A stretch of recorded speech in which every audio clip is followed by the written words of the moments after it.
Selamat pagi untuk kita semua. Kembali lagi bersama Pak Elvis dalam pelajaran agama Katolik. Pada kesempatan kali ini, kita akan belajar tentang gereja.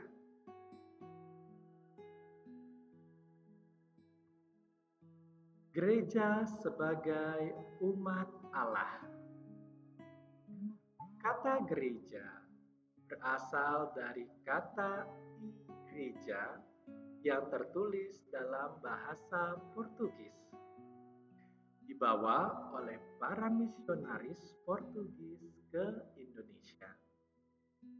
Kata tersebut adalah ejaan Portugis untuk kata Latin ecclesia.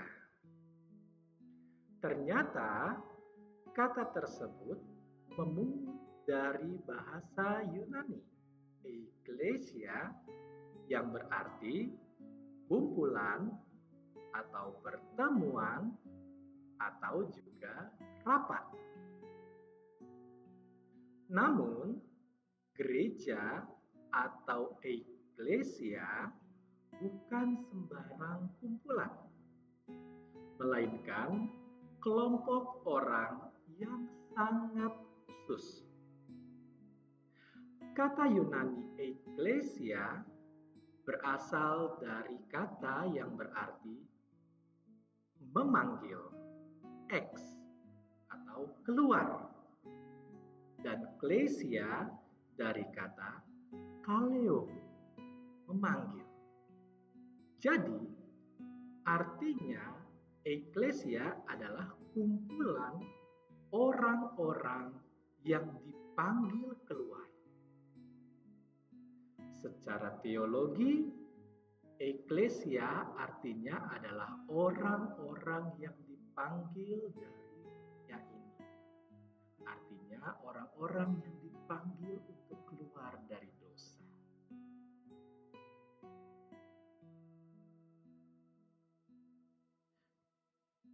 Gereja juga berarti umat yang dipanggil oleh Tuhan. Artinya, Tuhanlah yang pertama kali memanggil kita untuk bergabung menjadi umat Tuhan. Yang kedua, gereja juga berarti persekutuan orang-orang yang beriman dalam Kristus. Jadi, pertama-tama, gereja bukan berarti sebuah gedung, tetapi gereja juga berarti kumpulan orang-orang yang beriman dan mempercayai Yesus Kristus.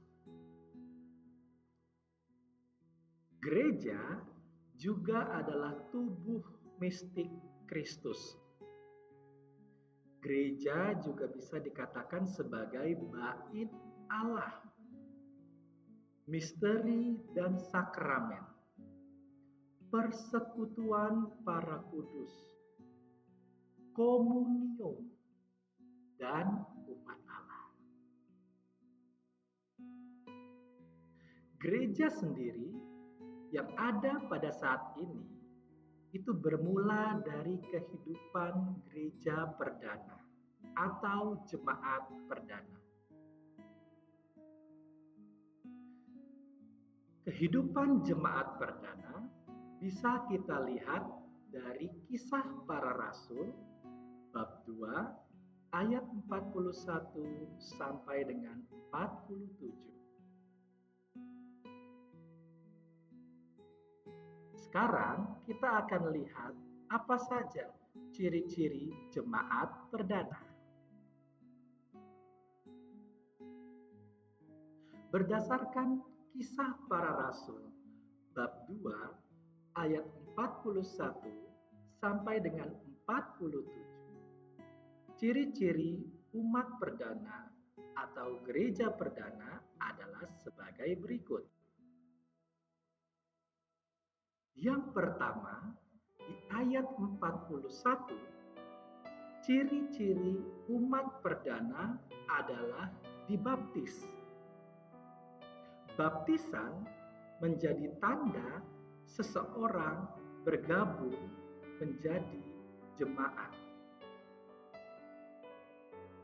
Ciri-ciri yang lain adalah mereka selalu bertekun dalam pengajaran para rasul, dan mereka juga berkumpul untuk melakukan pemecahan roti dan berdoa bersama. Hal ini tertulis dalam ayat 42.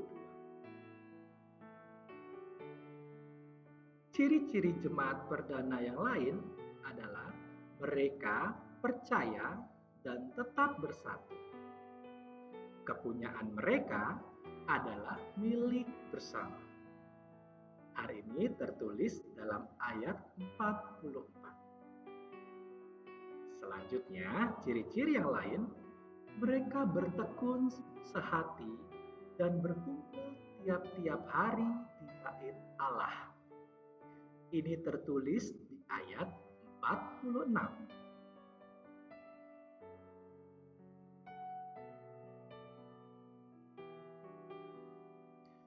Gereja umat Allah bukan hal fisik bangunan, melainkan juga pengertian secara rohani.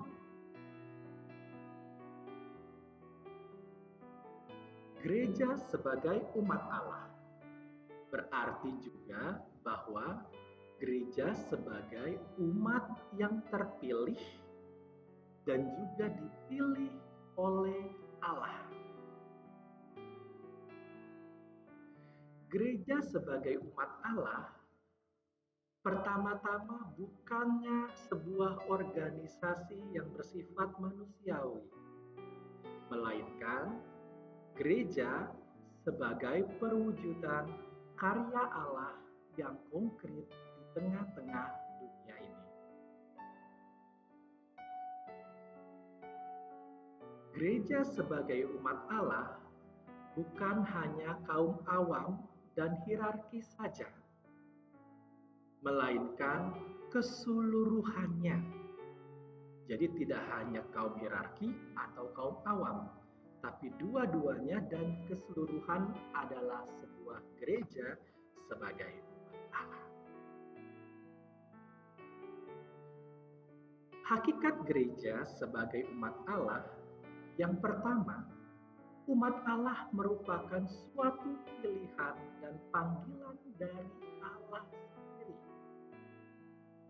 Umat Allah berarti adalah bangsa terpilih dan bangsa yang terpanggil. Umat Allah juga dipanggil dan dipilih oleh Allah untuk misi tertentu, yaitu menyelamatkan dunia. Hubungan antara Allah dan umatnya dimeteraikan oleh sebuah perjanjian. Perjanjian itu berisikan bahwa umat harus mentaati perintah-perintah Allah dan Allah akan selalu menepati janjinya kepada umatnya.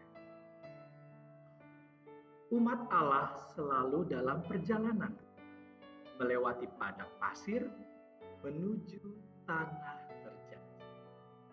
Artinya, kita sebagai gereja, sebagai umat Allah, sedang melakukan peziarahan perjalanan di dunia ini dengan tujuan terakhir menuju rumah Bapa di surga.